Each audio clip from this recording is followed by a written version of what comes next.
I'm Karen Swy-zick, and you're listening to the Bacon Bits and Bytes podcast. This is the podcast where a bit of business and a bite of technology come together.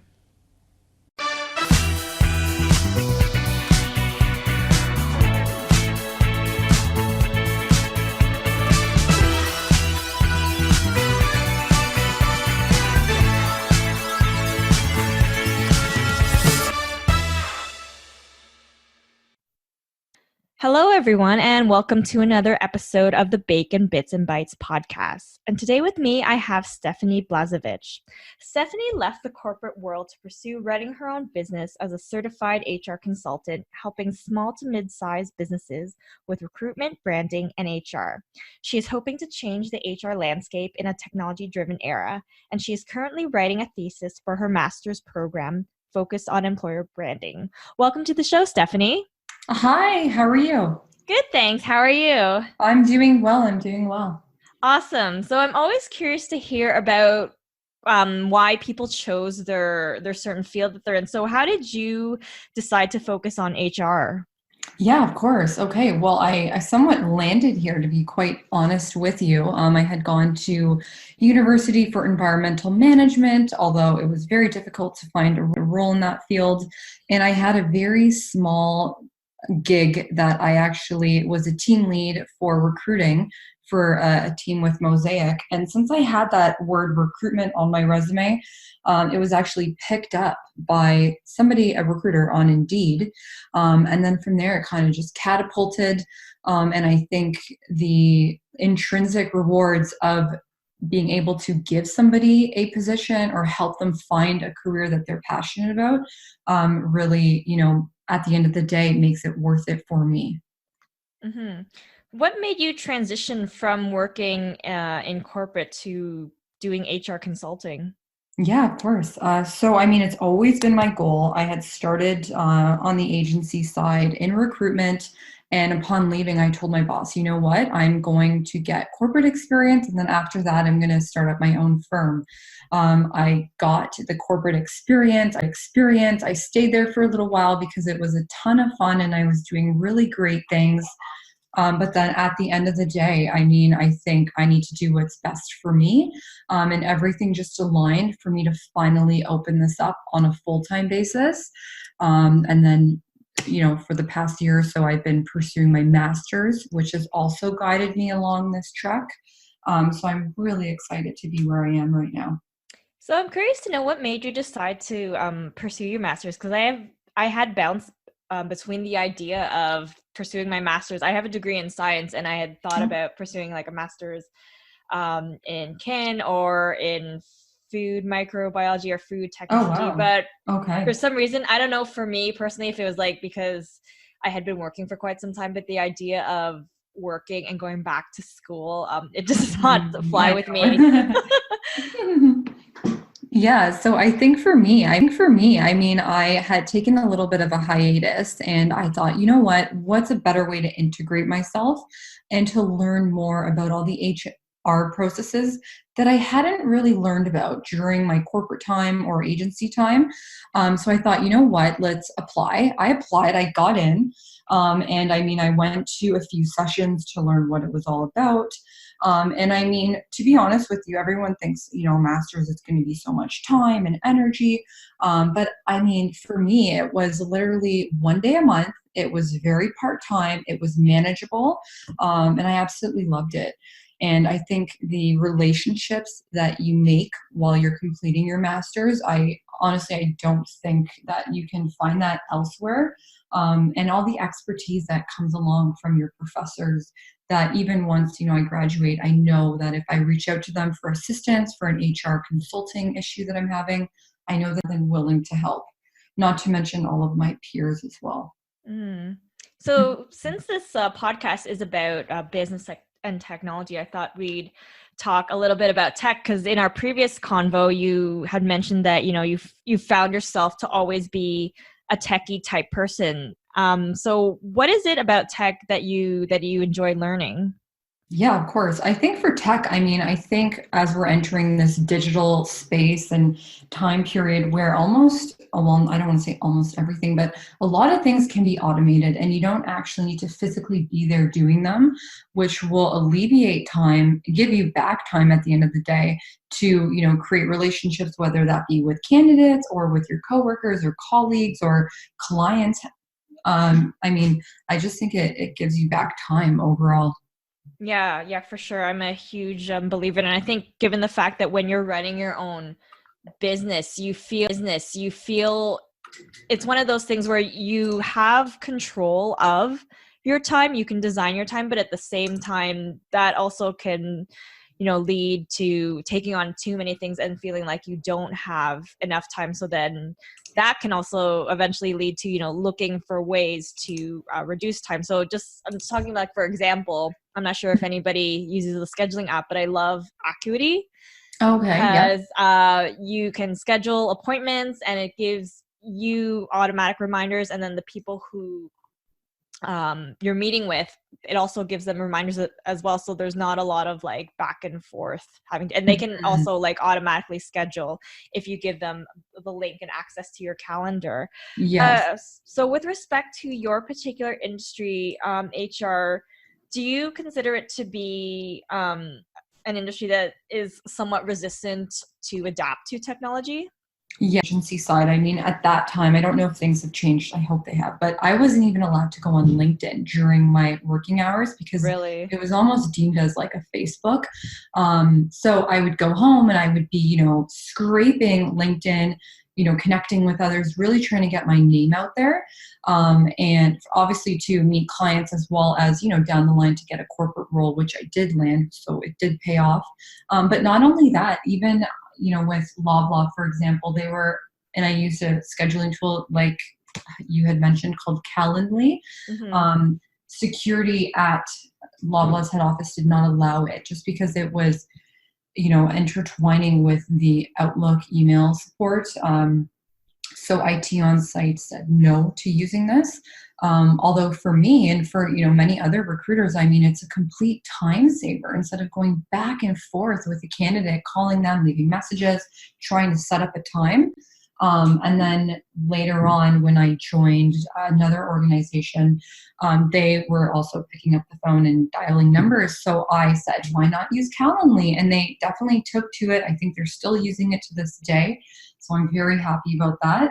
And that was one of the many tech tools that I introduced during my time working. And even now I'm all about the different tools that we're able to use. Mm-hmm. So speaking of tools, what are some of your favorite tools that, you can't live without and are such huge time savers? Yeah, so for me, I switched from Outlook over to Gmail because Gmail has a ton of add-ons that you can actually add into your email. So for example, let's say we had a conversation last week, but you never got back to me. It will send me a little nudge saying, oh, you haven't heard back. Do you want to send a follow-up email? And it actually creates this follow-up email for you, and you just, hit a few buttons. So I find for some marketing tactics, I use Canva. I'm using like the Photoshop suite as well. Even for job descriptions, you can put your job description, as I'm creating a ton for clients these days, you can put it through Genderdecoder to check whether job description has any like subtle linguistic gender coding effect. Or even Joblint, which is another tech tool which tests the job description for issues that can come across for sexism, culture, expectations, or any recruiter fails that may have been missed. So those are just some of the few that I'm using right now. Oh, that's awesome. I Yeah. honestly, I had no idea those types of tools existed with respect to Yes. creating job descriptions. Yeah. There's a ton out there, and just for productivity, sorry, on a day-to-day basis, I'm using Calendly. The Google Chrome extensions, I mean, there are a ton. I probably have like 30 on my computer. So there's a lot to go through. But everything is just, I mean, it's tech, and it just makes your life easier. So for example, when I'm writing an email, as you know, when you're writing an email in Gmail or Outlook, sometimes it doesn't spell check for you. So I've set up Grammarly, which checks your spelling and your grammar, which is vetted everywhere, for whatever you write on the web. You have to be using Google Chrome as it's an extension, but it's pretty great, I would say. So why do you think certain industries are resistant to adapt to technology, whereas others are, quick to jump on board? I honestly think it comes down to the security. And I feel like with tech, as you know, some companies that you're working with, you don't truly know if they're protected, let alone, what will it be like if we integrate this and we use this as a corporation, for example. So I think, there needs to be more done from a security perspective, to alleviate any, drawbacks that a potential client like myself may have in using these tech tools. I mean, anything that's going through Google Chrome, I would suspect it's not going to hurt any of my data. Mm-hmm. But I mean, even, let's think about Facebook. Zuckerberg is pretty open about how he's pretty much, documenting a lot of what we're saying, what we're doing on there. And, he went through that whole fiasco last year. But we're still using Facebook. And I think we're going to be entering a time where everything that we're doing or saying is going to be documented either way. So, do you want to save time at the end of the day, or do you want to take the longer route? So that's just my personal perspective. Mm-hmm. And with respect to time saving and technology, what are your goals with respect to, changing that within the HR landscape? Yeah, of course. I think if I can use it within my business and then teach it out to my clients, small things, even like using Wave, which is an online invoicing service. I actually taught that out to one of my most recent clients, and even Canva, because they had no idea that these programs even existed. Mm-hmm. So I think if I'm able to teach it out to them and change, one client and team at a time, I think I'll be more than happy. Yeah, it's interesting because you don't know what you don't know. And I feel if you're in the space, you're very well versed and you're familiar with, oh yeah, I know about Calendly. I've heard of, I meant to say Canva, but Calendly. But both Canva and Calendly and all these tools, Acuity, and a lot of people know about that. But however, if you don't use it, or if you're kind of not within that, mindset to use tools to help save you on time and be more productive, you're not aware. And yeah, what I did initially find out about them, I felt it was very game changing. I was like, oh my gosh, why didn't I know about this sooner? But I'm glad that I know about it now, so I can implement it into my workflow. Yeah, exactly. And I mean, even from, let's say I had a candidate that, is going to be relocating or traveling for a client. I mean, back in my day in the corporate world, I would be doing all this research, what's around the area. Will they be able, if they have a vegan diet, will they be able to get that? Or where, they're worshiping, is that in the relative area to where they're going to be working? So now I've come across a few different tools. One is Numbeo, which is actually the world's largest database of data about different countries and cities worldwide, providing information about living conditions, as well as the cost of living, housing indicators, healthcare. They even talk about traffic, crime in the area, and pollution. And then even relocate, which is, it just helps the job relocation, mainly for tech jobs, verifying relocation packages, as well as, can somebody travel with a visa or without a visa based on arrival and work in that specific city or country. So I just think there's so much out there, and I think that we need to start using it to just give us back some time, right? Mm-hmm. Definitely. Yeah, these are a lot of really great resources. So I'll be sure to include them in the show notes for our listeners. Yeah, for sure. So I wanted to circle back into LinkedIn because, you have quite the following on LinkedIn, and you had written in a very popular article on LinkedIn, talking about how your profile landed you your most recent job offers. And I'm sure you'll probably agree with me. And I used to be one of those people who underutilized LinkedIn. Like, I always considered it back in the day to be just a place where you slap on your resume and then, hope that, people would find you and give you a job. But clearly it's so much more than that. And people really need to, amp up their profile. So yes, talk about that. Yeah, of course. So I absolutely love LinkedIn. And so I've been on there, I think like early university days, we were actually asked to create a profile. It kind of sat there for a while and then I started using it. And I kind of used it as more of, a brand ambassador for whichever company I was working for at that time. So if we had, ice cream Fridays or we went out for lunch, this is a day in the life of working for this company or that company. I would comment on things. And then I slowly started to build, I guess, my brand or reputation on there. Not to mention being a recruiter, it's kind of easy to get a lot of connections on there and build that up. But I started connecting with all the HR individuals within the Mississauga, Etobicoke space, which is where I currently reside, and started up conversations with them. And once I did that, I started, building up my own little network. And then the job opportunities just came to me. So my last 3 job opportunities have all been through LinkedIn. I've gotten several more that I have declined that I always pass on to my peers or individuals that I do know are looking. So I always try to give back. And I always, while I was working, I responded to every single message I would receive. It would take time. It was quite It would take time. It was quite draining. But I did it. And I had a reason to do it. So if someone wants to connect with somebody on LinkedIn and build a relationship, even though, say, they haven't met yet in person or online, and they want to connect with them, what advice would you give? Like, are there some handy tips with respect to networking on LinkedIn? Yeah, of course. I think when it comes to networking on LinkedIn, my personal pet peeve is when somebody adds me and they say, "Hi, I want a job. I'm interested in this job." And it's so like, it's like in your face. It's like, okay, I am a human being. I'm not like a bot. Why don't you ask me how my current job is going? Or, oh, wow, you just recently left your organization. What are you doing next?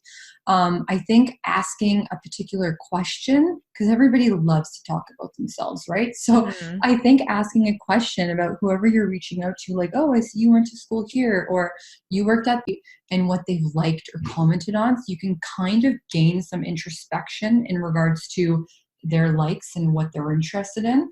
And you can even, this is kind of next level, but you can even go on Pinterest and search their name. There's actually tech tools that you can search up their email and it will directly show you their Pinterest account to see their true likes and what they're interested in. And you can even spike up a conversation that way as well, instead of just asking for a job right away or trying to sell something. I think we're in the time where we need to start getting to know one another before we just deep dive into, I want this. Yeah, that's actually really interesting. I never thought about using, Pinterest and LinkedIn together because they seem so different, right? I know they are, but I'm sure like if I, searched you up on Pinterest, I would find that, you're either vegan or this or that. And I'd be like, hey, like I'm vegan too. Or like I'd spike up a conversation and then we would create that connection. And I think that's what you need in order to build a lasting business relationship with somebody. And then maybe, in a few weeks, if you see, an opportunity at their organization, then possibly you can ask. But I would highly recommend candidates to stop just sending, messages like, I'm interested in this job or, whatever it is, because it just, it doesn't come off the right way, I don't think. Yeah, I agree. With my Pinterest account, I don't have a personal one. It's the business one, Making the Bacon. Oh, However, okay. though, but I do whatchamacallit, like I do appreciate the fact that if people do send me messages and emails if they happen to mention like a particular post. Then I'm guessing yeah. that they may most likely have seen it through Pinterest because it's considered to be like a really great search engine. Yes, it is. And I feel like it's not optimized as much as it should be or leveraged, especially by small businesses. And I mean, the amount of individuals that are on there on a daily basis, I mean, I feel like there's a piece of the pie for everybody, especially on these, large engines that not a lot of people are utilizing. I feel like if they were to leverage them, they'd be pleasantly surprised. Yeah, definitely. So I wanted to circle back to another part of you is with respect to writing your thesis, and it's focused on employer branding. So I'm very curious to know, like, how's that going? How's the research behind that going? Yeah, so I actually just started it. So I mean, there's a ton of research, and I'm hoping to complete it within 6 months. But the main thing that I'm focusing on is, as there's not a lot of scholarly research out there pertaining to employer branding in Canada, there's a lot in the UK, United States, a lot in India as well, but there's just not a lot going on here in Canada, which is our hometown. So I feel like I'd love to find out, what is employer branding in Canada, what does it mean to individuals. That's kind of one area. And then also what I'm thinking of doing is creating a survey and asking, different individuals. I'm going to create 3 different companies, company ABC. They're obviously going to be fake, and right, like superficial, and providing different opportunities that each organization offers pertaining to the brand itself, and different benefits, things like that, and see where the candidates are steering towards. Like, is the ping pong table really necessary? And if so, is it actually attracting candidates? Or is it just a nice to have? Or, at the end of the day, does having beer on Fridays really matter? Or would they be happier with, being able to work from home 50% of the time? So I'm going to create these, fictitious companies, and then survey, between 20 to 50 individuals, collect data from that, analyze it with my professor. And then another idea is to interview practitioners working within the employer branding space in Canada to find out what employer branding means to them and what are they currently doing within their organization to attract and retain candidates. That's interesting that you mentioned that, because for me, actually, ping pong does sound really attractive because it's fun. Like, who doesn't love ping pong? But I think for me personally, at the end of the day, it's more about the flexibility. So like, being able to work from home. With my one of my previous jobs, I had that, and for me, it was a game changer. Like, I didn't have to commute to Toronto, and it was just so nice to kind of get my time back, because it would be about like 1 hour each way, and by the time I got home, I felt so exhausted. So being able to work from home is really something. But I know also too that it takes a certain person to be able to do that, because my husband said he could never do that. Like, he wouldn't have the discipline. But like, for me, I absolutely love it, and I love being able to like go to the grocery store at 2 p.m. on a weekday, not having to worry about the weekend rush. So I'd be very curious to see what kind of results you end up getting. Yeah, I'm really excited about it, because I mean, there's also so many theories that add to this as well, like organizational citizenship behavior, or even social identity theory of this identity that's attached to the corporation or company that they're working for. So it's going to be interesting to see what comes out of it. And then, I mean, ultimately, it really comes down to, what is employer branding? Because a lot of organizations, number one, don't really know, and they're doing something, but it's not based on any type of research. It's just, possibly what the marketing department thought of. And then that's a whole nother issue as well, because there's no synergies between marketing and HR, where employer branding is normally happening. Which kind of creates a rift sometimes between the two departments, because at the end of the day, employer branding is not, a sales pitch. It's it's so much more than that. So I think, that's what I'm trying to uncover. Exciting. So thank you so much for being on the show today and for sharing all these awesome tools. Yeah, no problem. So happy to be here and thank you for inviting me. Oh, no problem. So if people wanted to get in touch with you, say on social media, where can they find you? Yeah, of course. So they can definitely find me on LinkedIn. So that's Stefani with an F, no E at the end, Blazevic, or Instagram, InfloHR, or they can even connect with me on Facebook as well. Awesome. Well, thanks again, everyone, for tuning in, and stay tuned for more episodes. Thank you so much for tuning in to this episode of the Bacon Bits and Bytes podcast. If you enjoyed the content, please subscribe, leave a review on iTunes, and share this podcast with your family and friends. You can follow the podcast on Facebook, Instagram, and LinkedIn at Bacon Bits and Bytes. And on Twitter, it's BaconBits_Bytes. Ciao for now.